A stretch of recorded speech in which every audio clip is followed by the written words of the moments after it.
Hello दोस्तों, इस video के अंदर हम आगे के सेक्शन समझेंगे। सेक्शन 394 से लेके सेक्शन 402 ऑफ आईपीसी को।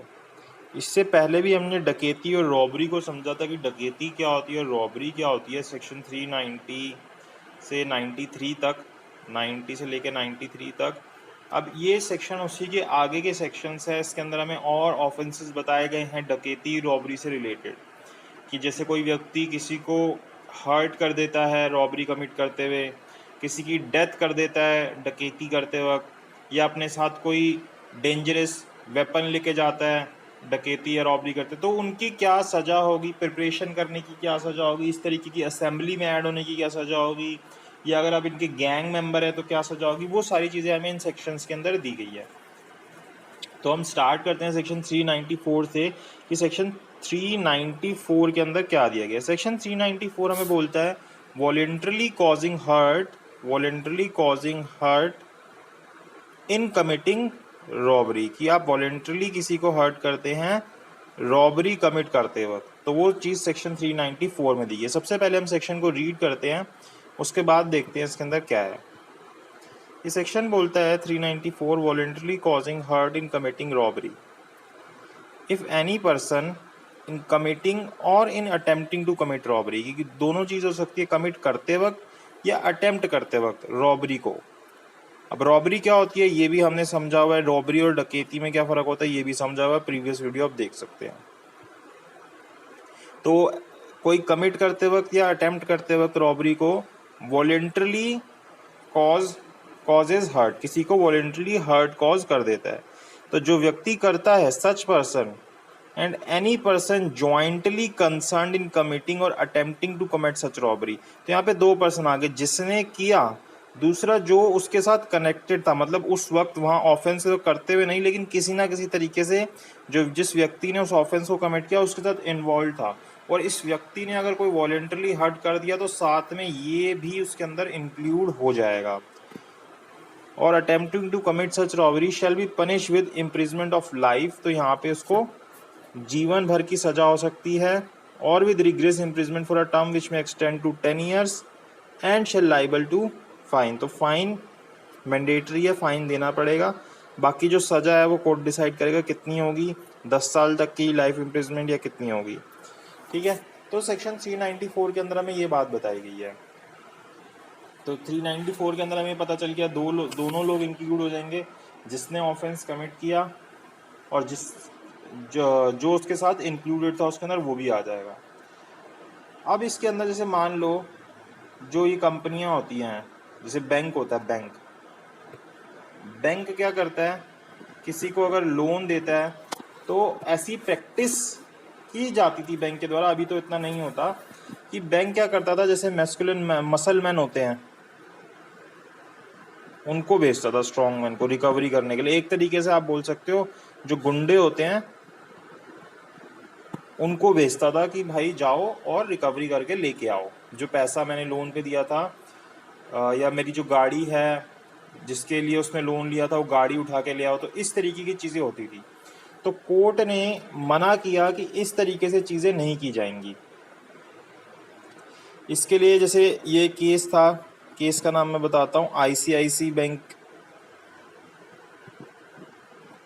वर्सेस प्रकाश कौर का केस 2007 का फेमस केस है ये। इसके अंदर सुप्रीम कोर्ट ने ये बात बोली कि आप इस तरीके से गुंडों को भेज के इस तरीके से आप रिकवरी नहीं कराओगे। और जैसे अब मान लो कि कोई फाइनेंस कंपनी है, उसने आपको फाइनेंस दिया कार लेने के लिए, ठीक है, आपने उसके पैसे से कार ली। अब आप जो उस फाइनेंस कंपनी का जो आपने लोन ली थी अगर वो वापस नहीं कर पा रहे, तो फाइनेंस कंपनी ऐसा नहीं कर सकती कि वो आपसे आके ज़बरदस्ती गाड़ी जो है उठा के ले जाए। उसको जो कोर्ट का प्रोसीजर है, जैसे सिविल प्रोसीजर जो हमारा होता है सिविल कोर्ट का, या आर्बिट्रेशन क्लॉज है अगर कोई, तो उसको फॉलो करना पड़ेगा। अदरवाइज अगर वो फोर्सफुली ऐसा करके जाएगी तो वो क्या करेगी, ये सेक्शन 394 का ऑफेंस कमिट करेगी आईपीसी का, क्योंकि वो क्या कर रहे हैं कि फोर्स यूज़ कर रहे हैं, आपको हर्ट करने की कोशिश कर रहे हैं, और साथ में आपकी वो गाड़ी लेके जा रहे हैं, तो वो सेक्शन 394 का ऑफेंस कमिट कर रहे हैं। तो ये चीज़ करना उनको अलाउड नहीं है। ये चीज़ जैसे फाइनेंस कंपनी वाली चीज़ कौन से केस के अंदर हुई थी, केस का नाम था VA George versus Abraham Augustine, 2012 का केस है। अब कंपाउंडिंग की बात करें तो इसके अंदर जो सेक्शन 394 का ऑफेंस है आईपीसी का, ये कंपाउंडेबल नहीं है सेक्शन 320 ऑफ सीआरपीसी के हिसाब से। लेकिन जो हमारा हाई कोर्ट है उसके पास अपनी पावर होती है कौन से सेक्शन के अंदर, सेक्शन 482 ऑफ सीआरपीसी के अंदर। वो अपनी इस पावर को यूज़ करके अगर उन पार्टीज़ के बीच में बात हो गई है, कॉम्प्रोमाइज़ हो गया, तो उनको फिर वो कंपाउंड कर सकता, क्वैश कर सकता है। एक तरीके से जो एफआईआर हुई थी उसको क्वैश कर सकता है, ख़त्म कर सकता है कि जो बात थी इनके बीच में कॉम्प्रोमाइज़ हो गया और उसको वो ख़त्म कर देता है। जैसे और श्री वर्सेस राधिका के केस में भी ऐसा हुआ था। तो ये चीज़ हमें 394 के अंदर जाननी है। फिर आते हैं हम सेक्शन 395 के ऊपर, पनिशमेंट फॉर डकैती। अगर कोई व्यक्ति डकैती कमिट करता है तो उसके अंदर क्या पनिशमेंट होती है। तो हूएवर कमिट्स डकैती शैल be punish with imprisonment for life, कि उसको जीवन भर तक की सजा हो सकती है, और rigorous imprisonment for a term which may extend to 10 years and shall also liable to fine. इतने साल तक की सजा, फाइन लगेगा और लाइफ इम्प्रिजमेंट भी हो सकती है। तो वो कोर्ट डिसाइड करेगा कितनी सजा होगी डकैती के अंदर। तो डकैती के अंदर इतनी सजा के बारे में ही बताया गया है। यहाँ पे अगर हम केस देखें तो केस का नाम बताता हूँ मैं। परेश भाई, थोड़ा सा लंबा नाम है, परेश भाई, अन्ना भाई Sonawane versus state of Gujarat, 2016 का केस है। इसके अंदर क्या होता है कि जो एक्यूज होता है वो बहुत यंग एज का होता है और उसने सिर्फ कितने की लूट की होती है इस सेक्शन के हिसाब से, उसने सिर्फ और सिर्फ कुछ कैश चुराया होता है और मोबाइल चुराया होता है, जिसकी टोटल वैल्यू जो पूरी लूट होती है सिर्फ 16,000 रुपये होती है, 16,650 रुपये होती है। तो ट्रायल कोर्ट जो है उसको रिग्रेस इम्प्रिजमेंट दे देता है सिर्फ और सिर्फ 1 साल की, और साथ में उस पर सिर्फ 100 रुपये का फाइन लगा देता है। ऐसा वो क्यों करता है, मतलब इस फिर जब प्रोसिक्यूशन अपील के अंदर जाता है तो हाई कोर्ट भी इस चीज़ को अलाउ कर देता है। क्योंकि जो ये व्यक्ति था ये बहुत ही यंग एज का था, तो इसलिए उसको ये चीज़ दे दी जाती है कि भाई उसने इस तरीके का ऑफेंस कमिट किया। तो अब हाई कोर्ट के पास जब हाई कोर्ट जाते हैं तो हाई कोर्ट क्या करता है, इस इम्प्रिजमेंट को ना जो 1 साल की होती है 5 साल पे एक्सटेंड कर देता है और फाइन जो है उतना ही रखता है, 100 रुपये का। फिर अब ये जो है अब इसको 5 साल तक की सज़ा हो गई, तो फिर ये लोग सुप्रीम कोर्ट में जाते हैं। तो जब ये सुप्रीम कोर्ट में पहुंचते हैं तो ये जो बंदा होता है ये 3 साल 2 महीने की सज़ा बिता चुका होता है। तो सुप्रीम कोर्ट क्या करता है, कहता है कि इसने जितनी सज़ा बिता ली ना अपनी, इतनी टोटल सज़ा होगी, अब इसको छोड़ दिया जाए। तो उसको टोटल इतनी सज़ा होती है और इसको इस केस में छोड़ दिया जाता है। मतलब एक तरीके से देखा जाए जो डकैती होती है ना, बहुत ही कैसा एक्ट है, डेयर डेविल एक्ट है, इसलिए इसके अंदर इतनी सज़ा है। कम से कम 5 साल की सज़ा जो है हाई कोर्ट देता ही देता है इसके अंदर। तो 395 के अंदर ये बात बोलेगी। फिर हम आते हैं सेक्शन 396 पे। अब मान लीजिए किसी ने डकैती की, डकैती के साथ साथ उस व्यक्ति का मर्डर भी कर दिया। एक तो मर्डर हमें 300 के अंदर दिया गया जिसकी सज़ा 302 में दी जाती है। एक होता है कि डकैती करते वक्त किसी ने मर्डर कर दिया तो फिर वो यहाँ पे नहीं आएगा, उसके लिए सेक्शन 396 इम्पोज होगा उस व्यक्ति के ऊपर। अब क्या बोल रहा है, इफ़ एनी वन, अब डकैती है तो मतलब 5 या 5 से ज़्यादा व्यक्ति होंगे। इफ़ एनी ऑफ 5 और मोर पर्सन, कि भाई कोई भी उन 5 या 5 में से ज़्यादा व्यक्ति में से हु आर को जॉइंटली कमिटिंग डकैती, जो कि मिलकर डकैती कमिट कर रहे हैं, 5 लोग या 5 से ज़्यादा लोग जितने भी लोग हैं, कमिट्स मर्डर इन सो कमिटिंग डकैती, वो क्या करते हैं, वो अपनी डकैती करने के लिए उसके अंदर मर्डर कर देते हैं किसी व्यक्ति का। Every one of those person shall be punish with imprisonment for life. तो अब जितने भी लोग थे, 1 2 3 4 5 6 जितने भी लोग होंगे, 7 8 9 10, वो सभी के सभी जो है उनको इस सेक्शन 396 में सज़ा मिलेगी, चाहे ये एक बंदे ने मर्डर किया हो, बाकी जितने भी होंगे उसके अंदर सबको जो है यहाँ पे सज़ा मिलेगी। और rigorous imprisonment for a term which may extend to 10 years and shall also liable for fine, साथ में फाइन उसके ऊपर लगेगा। तो यहाँ पे अगर हम देखें तो क्या चीज़ें पूरी हुई है कि डकैती जो है वो कैसी हो, ज्वाइंट एक्ट से हो, जो भी पर्सन कंसर्न्ड है उनके ज्वाइंट एक्ट से हो, और दूसरी बात क्या हो, जो मर्डर है वो इस डकैती को कमिट करते हुए, कमीशन करते वक्त हो गया हो। तो ये दोनों चीज़ें हो जाएंगी तो एक व्यक्ति ने जो है सेक्शन 396 का ऑफेंस कमिट कर दिया।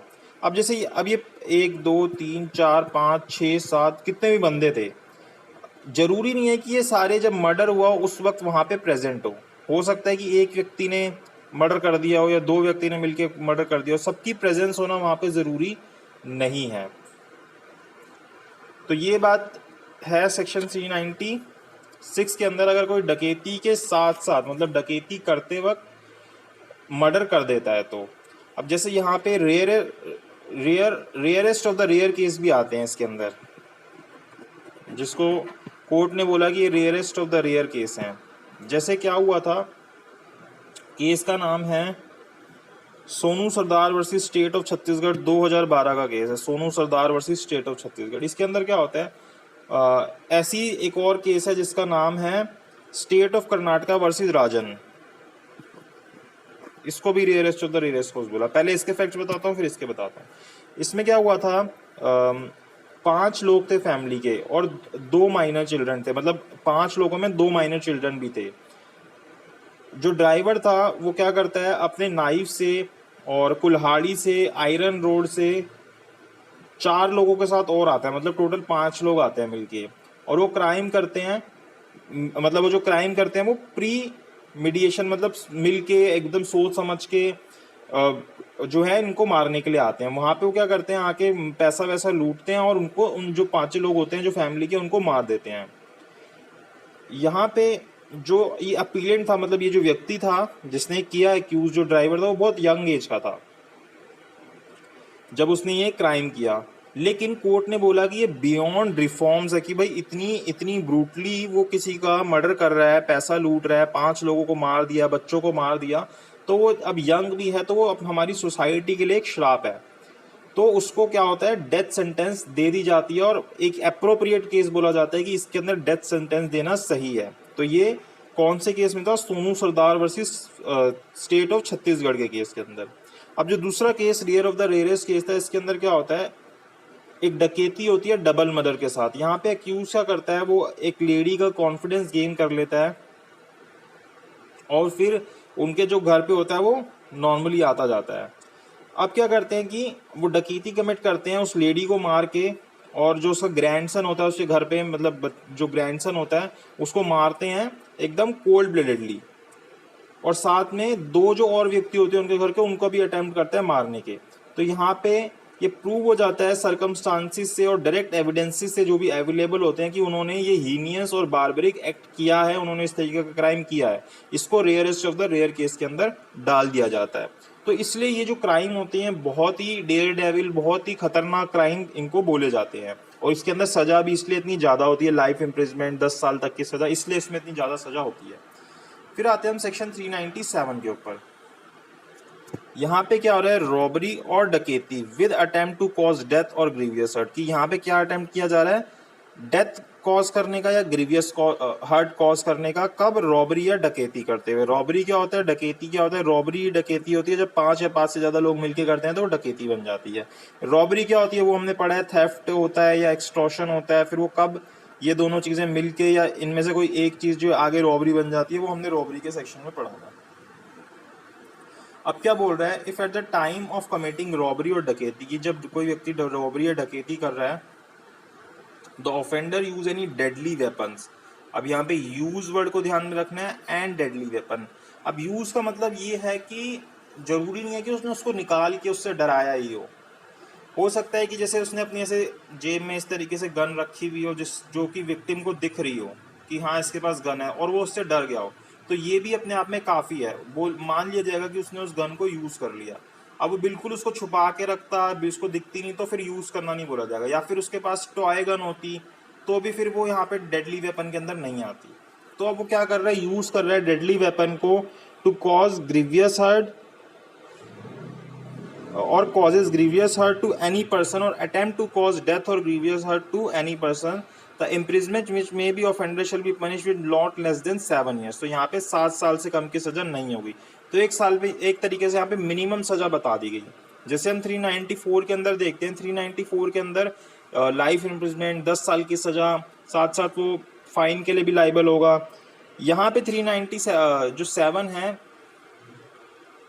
वो क्या कर रहा है, मिनिमम सजा बता रहा है कि कितनी मिनिमम इम्प्रिजमेंट होगी अगर कोई व्यक्ति रॉबरी या डकैती करते वक्त कोई एग्रेवेटिंग सर्कमस्टांसिस के अंदर, जैसे कोई डेडली वेपन यूज कर देता है, उसको करते हुए कोई ग्रीवियस हर्ट कर देता है, या अटेम्प्ट करता है ऐसा करने का, ग्रीवियस हर्ट देने का या फिर किसी को डेथ देने का, तो फिर यहाँ पे उस पर ये सेक्शन लग देता है।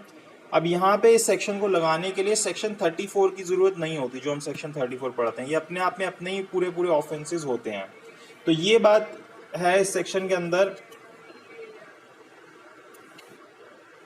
अब जैसे अगर हम इसको 394 से कंपेयर करें, इस सेक्शन को 394 से कंपेयर करें, किसको, 397 सेक्शन को, तो इस सेक्शन में ऐसा होता है, जैसे सेक्शन 394 है, वहाँ पे एक व्यक्ति की कंस्ट्रक्टिव लाइबिलिटी भी होती है कि भाई अगर एक ने एक्ट किया तो सारे जितने व्यक्ति होते हैं वो लाइबल हो जाते हैं। लेकिन सेक्शन 397 के अंदर एक व्यक्ति सिर्फ और सिर्फ अपने एक्ट के लिए लाइबल होता है। अगर ये करता है तो ये सिर्फ इस सेक्शन में आएगा, अगर ये करता है तो ये सिर्फ इस सेक्शन में आएगा, ये करता है तो ये सिर्फ इस सेक्शन में आएगा।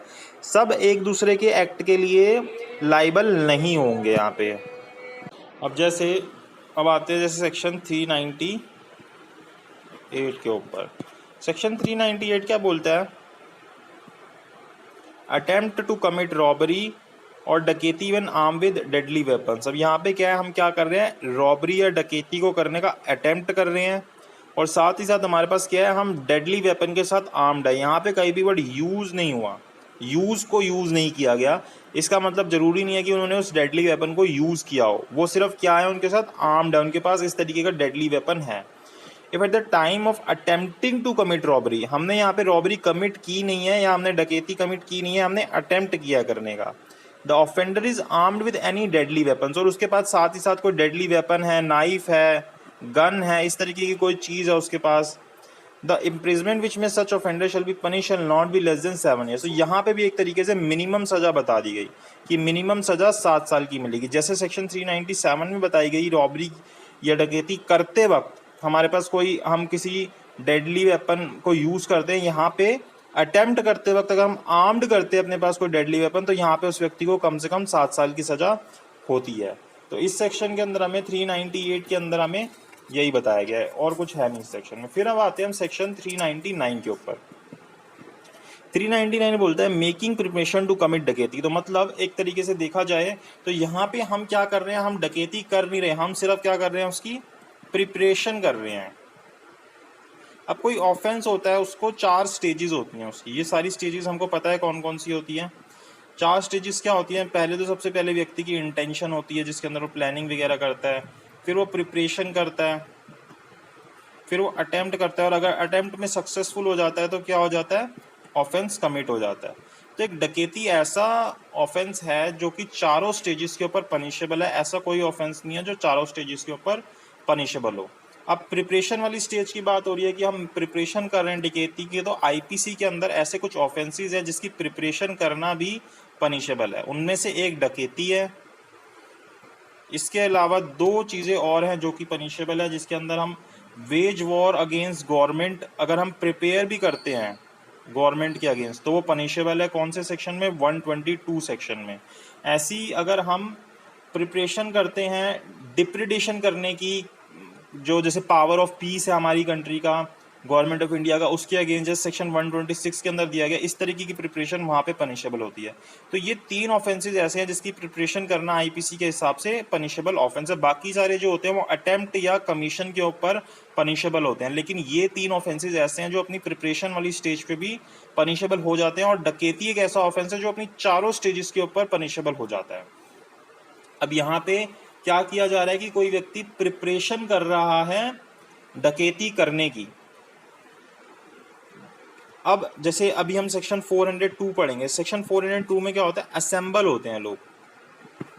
अब असेंबल हो रहे हैं, एक तरीके से प्रिपरेशन हो गई, और 399 में भी प्रिपरेशन होगी। तो दोनों में क्या डिफरेंस है, दोनों में ये डिफरेंस है मतलब बाकी आप इंग्रेडिएंट देखोगे तो दोनों में सेम ही सेम है, सिर्फ और सिर्फ ये डिफरेंस है दोनों के अंदर कि 402 में सिर्फ असेंबलेज होती है, मतलब लोग मिलते हैं बिना प्रिपरेशन के, लेकिन 399 के अंदर कुछ एडिशनल स्टेप्स चाहिए होते हैं जिससे ये पता चले कि वो जो मिल रहे हैं लोग वो प्रिपरेशन करके मिल रहे हैं।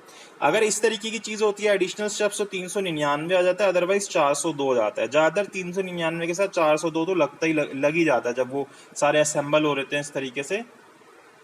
तो ये दोनों के बीच में डिफरेंस होता है। अब अटेम्प्ट और प्रिपरेशन के बीच में क्या डिफरेंस होता है वो आपको पता है। अटेम्प्ट और प्रिपरेशन के बीच में क्या डिफरेंस होता है? अटेम्प्ट के अंदर हम अपनी तरफ से जो हमारा स्टेप होता है वो ले लेते हैं ऑफेंस को कमिट करने का, लेकिन प्रिपरेशन के अंदर अभी जो हमारे मीन्स होते हैं उस ऑफेंस को करने को उनको कलेक्ट कर रहे होते हैं। तो ये डिफरेंस होता है प्रिपरेशन और अटेम्प्ट के अंदर। तो प्रिपरेशन जो है यहाँ पे जब हम अपने मीन्स ही इकट्ठे कर रहे होते हैं वो सेक्शन 399 के अंदर पनिशेबल हो जाता है। उसके बाद हम आते हैं सेक्शन 400 के ऊपर। उससे पहले मैं आपसे रिक्वेस्ट करूंगा कि आप मेरे चैनल को सब्सक्राइब कर दो, और ये मेरा इंस्टाग्राम के ऊपर मतलब आप मेरे को इंस्टाग्राम पे फॉलो कर सकते हो, मेरी आईडी है कुशांक एम। ठीक है, उसके बाद हम आते हैं सेक्शन 400 के ऊपर। सेक्शन 400 में बोलता है punishment for belonging to gang of dacoits, कि अगर आप डकेत के गैंग से बिलोंग भी कर रहे हो तो ये क्या है, पनिशमेंट है। इसके लिए एक पनिशमेंट है, ये एक ऑफेंस हो जाता है अगर आप डकेत के गैंग से बिलोंग भी कर रहे हो।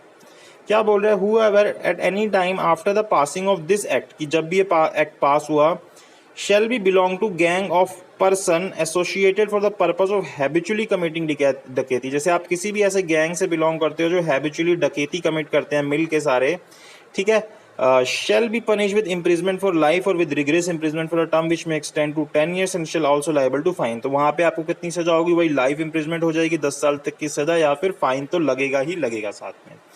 तो मतलब अब बिलोंग करने का मतलब क्या है, बिलोंग जो है एक बड़ा वर्ड है, एक कैजुअल एसोसिएशन से ये डिफरेंस है। मतलब आपकी बातचीत है वो चीज़ नहीं, यहाँ पे आप बिलोंग करने चाहिए।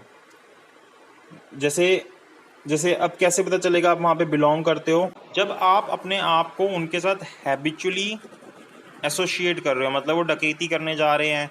अब उन्होंने मान लीजिए पिछले 1 महीने के अंदर 1 मंथ के अंदर 10 डकैती कमिट की और आपने पूरी 10 डकैती में उनका साथ दिया, तो आप मान लिए जाओगे कि आप उस जो गैंग है उस गैंग से बिलोंग करते हो। तो यहाँ पे इस तरीके से जो है आप हैबिचुअली उसके मेंबर हो तो माना जाएगा आप उससे बिलोंग करते हो। अब गैंग क्या होता है, गैंग मतलब जैसे एक लोगों की कंपनी हो गई, कुछ लोग मिल के हो गए जो एक साथ मिल के डकैती के पर्पस से जो नंबर ऑफ पीपल जब मिल जाते हैं और इस तरीके के एक्ट्स को करते हैं एक शॉर्ट पीरियड ऑफ टाइम के अंदर, तो हम उसको गैंग बोल देते हैं। जैसे मतलब कंपनी ऑफ पर्सन्स हो गई, इस तरीके की चीज़ होगी तो उसको हम गैंग बोल देते हैं। तो सेक्शन 400 के अंदर हमें इतना बताया गया। उसके बाद हम आते हैं सेक्शन 401 के अंदर जो हमें बताता है punishment for belonging to gang of thieves.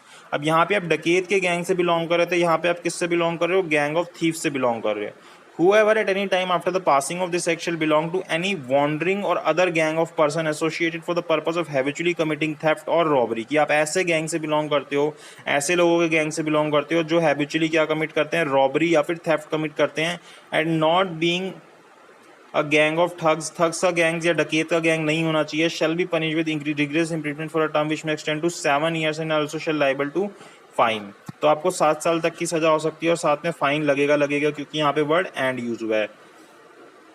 तो ये सजा यहाँ पे बता दी गई। अब बिलोंगिंग का मतलब आप समझ गए कि सिर्फ कैजुअल एसोसिएशन जो होती है बिलोंगिंग का मतलब नहीं होती कि आप उनके साथ कॉन्टीन्यूटी के अंदर जो है बिलोंग करने चाहिए, एक कंसिडरेबल लेंथ ऑफ टाइम के अंदर बिलोंग करने चाहिए, तो आपको बोला जाता है कि आप उनके गैंग के मेंबर हो। अब इसका लास्ट सेक्शन पढ़ते हैं, section 402 assembling for purpose of committing डकैती। आप यहाँ पे सिर्फ क्या कर रहे हो, असेंबल हो रहे हो, अब मीन्स वगैरह इकट्ठे नहीं किया आपने। Whoever any time of passing of the act shall 1 or 5 of person assemble for the purpose of committing डकैती, की वो 5 लोग या 5 से ज़्यादा लोग कमेटी के डकैती के पर्पस से इकट्ठे हो रहे हैं, shall be punish with rigorous imprisonment for a term which may extend to 7 years and also shall liable to fine. तो उस पर फाइन लगेगा और 7 साल तक की उसको सजा हो सकती है। जैसे कि मान लीजिए कोई अनलॉफुल असेंबली होती है किसी कॉमन पर्पस के लिए, जिसको हम बोलते हैं डकैती के लिए। कॉमन पर्पस क्या है, डकैती के लिए है, तो वहाँ पे उनको यहाँ पे सीवियर पनिशमेंट मिलेगी, चाहे उन्होंने कोई स्टेप ना लिया हो इस कॉमन ऑब्जेक्ट को करने के लिए। अब ये बात आप किसी केस के अंदर भी पढ़ सकते हो, जैसे भोलू 1923 ARL 124 का केस है, उसके अंदर भी आप ये चीज़ देख सकते हैं। तो यहाँ तक हमने इस टॉपिक को ख़त्म कर लिया, जहाँ पे हमारे इस तरीके के प्रॉपर्टी के अगेंस्ट ऑफेंसेस हो रहे हैं। ये जो चोरी वगैरह के ऑफेंस हो गए, डकैती, रॉबरी, ये सारे हो गए। अब इसके बाद हम कौन सा टॉपिक स्टार्ट करेंगे नेक्स्ट वीडियो के अंदर, criminal miss appropriation of property, जो सेक्शन 403 से स्टार्ट होकर आगे तक जाएगा, 462 तक जाएगा। तो ये वाले जो सेक्शंस हैं हम अपनी नेक्स्ट वीडियोस के अंदर, आने वाली वीडियोस में स्टार्ट करेंगे। तो अगर आपको वीडियो अच्छी लगी, मतलब यहाँ तक अगर आपने देखी है, तो आप लाइक कर दीजिएगा, इसको शेयर कर दीजिएगा अपने के फ्रेंड के साथ, और चैनल को सब्सक्राइब कर दीजिए।